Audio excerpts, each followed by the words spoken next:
पापी इंसान के बुरे दिन कब शुरू होते हैं? पाप शरीर के किस अंग में प्रवेश करता है? पाप का घड़ा भरने पर क्या क्या संकेत मिलते हैं? आइए जानते हैं इस कहानी के माध्यम से। एक बार भगवान शिव माता पार्वती के साथ बैठे थे। तब भगवान शिव कहते हैं, हे पार्वती, आज मैं तुम्हें एक ऐसी कहानी सुनाने जा रहा हूँ जिस कहानी को सुनने के बाद तुम्हें 3 ज्ञान की बातें प्राप्त होंगी। पहली बात, पापी इंसान के बुरे दिन कब शुरू होते हैं। दूसरी बात, पाप शरीर के किस अंग में प्रवेश करता है। तीसरी बात, पाप का घड़ा भरने पर कौन कौन से संकेत मिलते हैं। तब माता पार्वती कहती हैं कि यदि मुझे यह 3 ज्ञान की बातें प्राप्त होती हैं तो आप निश्चित ही कहानी शुरू कीजिए। भगवान शिव कहते हैं, पार्वती, एक गांव में 2 मित्र रहते थे। बचपन में उनमें बहुत मित्रता थी। एक का नाम था पाप बुद्धि और दूसरे का नाम था धर्म बुद्धि। पाप बुद्धि पाप के काम को करने में जरा भी नहीं डरता था। कोई भी ऐसा दिन नहीं जाता था जब वह कोई न कोई पाप न करे। यहाँ तक कि वह अपने सगे संबंधियों के साथ भी बुरा व्यवहार करने में नहीं चूकता था। वहीं दूसरा मित्र जो धर्म बुद्धि था, सदा अच्छे अच्छे काम ही किया करता था। वह अपने मित्रों की कठिनाइयों को दूर करने के लिए हमेशा तत्पर रहता था। वह अपने चरित्र के कारण काफ़ी प्रसिद्ध था। धर्म बुद्धि को अपने परिवार का पालन पोषण करना पड़ता था, इसीलिए वह बड़ी कठिनाइयों से धन की पूर्ति करता था। वहीं एक दिन पाप बुद्धि ने धर्म बुद्धि के पास जाकर कहा कि भाई, तूने कभी भी किसी दूसरे स्थान की यात्रा नहीं की है, इसीलिए तुझे किसी और स्थान की जानकारी भी नहीं है। जब तेरे बेटे नाती उन स्थानों के बारे में पूछेंगे तो तू उनको क्या जवाब देगा। इसीलिए एक काम कर, मैं चाहता हूँ कि तू मेरे साथ घूमने के लिए चल। धर्म बुद्धि बिल्कुल भी कपटी नहीं था। इस प्रकार धर्म बुद्धि ने पाप बुद्धि की बात मान ली। वहीं ब्राह्मण से शुभ मुहूर्त निकलवा कर वह दोनों यात्रा पर चल पड़े। चलते चलते वह एक सुंदर नगरी में जाकर रहने लगे। वहीं पर पाप बुद्धि ने धर्म बुद्धि की सहायता से काफ़ी सारा धन कमा लिया। जब अच्छी कमाई हो गई तो वह अपने घर की ओर रवाना हुए। रास्ते में पाप बुद्धि मन ही मन सोचने लगा कि मैं इस धर्म बुद्धि को ठग कर इसके सारे धन को हथिया लूँ और धनवान बन जाऊँ। और फिर पाप बुद्धि ने ऐसा सोचकर उसका उपाय भी खोज निकाला। पाप बुद्धि और धर्म बुद्धि दोनों जब गांव के निकट पहुँचे तो पाप बुद्धि ने धर्म बुद्धि से कहा, यह सारा धन हमें गांव में ले जाना ठीक नहीं है। यदि हम इतना सारा धन गांव में लेकर चलेंगे तो हो सकता है कि कहीं हमारे घर में चोरी ना हो जाए और हम पूरी तरह से बर्बाद हो जाएं। पाप बुद्धि कहने लगा कि अगर हम सारा धन गांव लेकर गए तो और भाई इसे बंटवा लेंगे और हमारा जीना मुश्किल हो जाएगा। इसीलिए इस धन में से ज़रूरत के अनुसार हम थोड़ा सा धन ले जाएं, बाकी धन को इसी जंगल में दबा दें। जब ज़रूरत पड़ेगी तब जाकर ले लेंगे। पाप बुद्धि की बात को सुनकर धर्म बुद्धि बहुत खुश हुआ, क्योंकि धर्म बुद्धि के अंदर किसी प्रकार की कोई छल कपट नहीं थी। पाप बुद्धि और धर्म बुद्धि ने उस धन में से थोड़ा सा धन निकाल लिया और बाकी धन को एक पेड़ के नीचे दबाकर बाकी थोड़े से धन को लेकर अपने गांव को चल दिए। कुछ दिनों के बाद पाप बुद्धि उस जंगल में गया और सारा धन निकालकर उसके स्थान पर मिट्टी के ढेले भर आया। उसने वह सारा धन अपने घर में छुपा लिया। वहीं 3-4 दिन के बाद धर्म बुद्धि के पास जाकर बोला, मित्र, जो धन हम लाए थे वह सब खत्म हो चुका है, इसीलिए चलो जंगल में से जाकर कुछ धन और ले आए। वहीं पाप बुद्धि की बात सुनकर धर्म बुद्धि भी उसकी बात मान गया और फिर अगले दिन दोनों मित्र जंगल पहुँचे।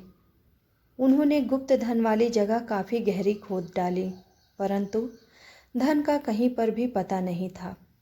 इस पर पाप बुद्धि ने बड़े क्रोध के साथ धर्म बुद्धि से कहा, यह धन तूने चुराया है। वहीं धर्म बुद्धि को भी बहुत तेज गुस्सा आया और उसने कहा, यह धन मैंने नहीं लिया। मैंने आज तक अपनी ज़िंदगी में ऐसा काम कभी नहीं किया। यह धन चुराना तेरा ही काम है। फिर पाप बुद्धि ने कहा, मैंने नहीं चुराया है, तुमने ही चुराया है। तू सच सच बता दे, नहीं तो मैं राजा से तुम्हारी शिकायत करूँगा। वहीं धर्म बुद्धि ने पाप बुद्धि की बात को स्वीकार कर लिया। दोनों राजा के पास पहुँचे। वहाँ पर राजा को सारी घटना सुनाई। राजा ने धर्म बुद्धि की बात मान ली और पाप बुद्धि को कठोर सजा दी।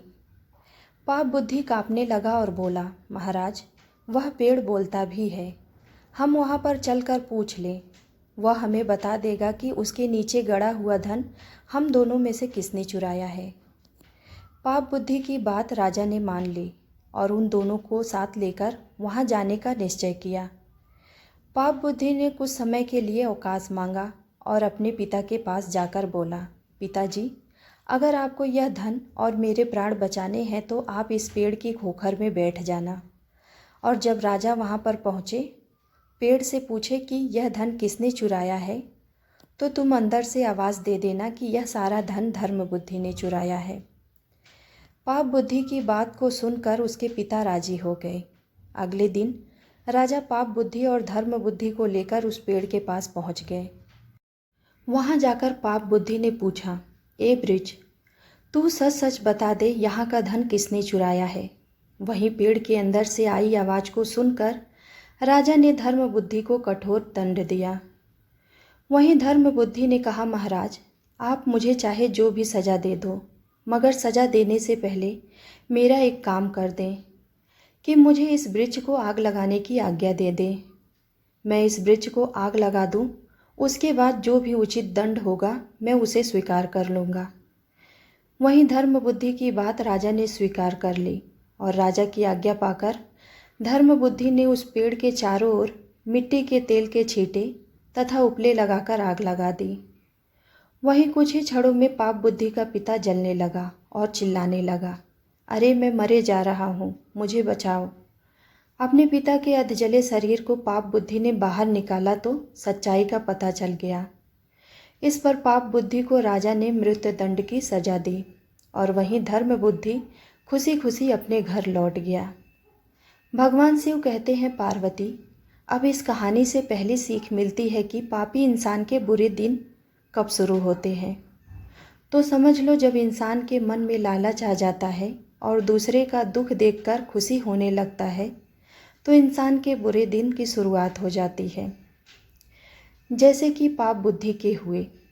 वहीं भगवान शिव आगे कहते हैं, पार्वती, दूसरी सीख मिलती है कि पाप शरीर के किस अंग से शरीर में प्रवेश करता है।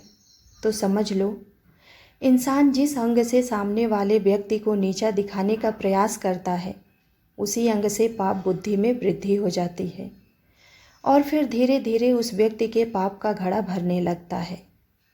वहीं भगवान शिव कहते हैं, पार्वती, अब तीसरी सीख इस कहानी से मिलती है कि पाप का घड़ा भरने पर कौन कौन से संकेत मिलते हैं।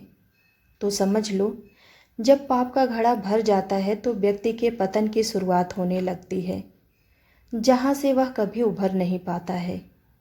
वह व्यक्ति ऐसी गलतियाँ करता है कि उसके सगे संबंधी भी मुंह मोड़ लेने को मजबूर हो जाते हैं। सामाजिक इज्जत भी धूल में मिल जाती है। वह गलतियों पर गलतियाँ करता जाता है। उसकी बुद्धि पूरी तरह से काम करना बंद कर देती है। अगर किसी व्यक्ति को इस प्रकार के संकेत मिलते हैं तो समझ लो कि उसके पाप का घड़ा भर गया है, बस उसकी केवल सज़ा मिलनी बाकी है। इसीलिए हमेशा व्यक्ति को धर्म के रास्ते पर चलना चाहिए और कभी भी किसी के साथ छल कपट नहीं करना चाहिए। ऐसी भावना इंसान के अंदर होनी चाहिए। यदि ऐसी भावना इंसान के अंदर होती है तो उसके जीवन में कभी भी कोई कष्ट नहीं आता है। उम्मीद करती हूँ आप सबको यह कहानी ज़रूर पसंद आई होगी। ऐसे ही नए नए कहानियों के साथ जुड़े रहने के लिए कृपया हमारे चैनल को लाइक और सब्सक्राइब ज़रूर कीजिएगा।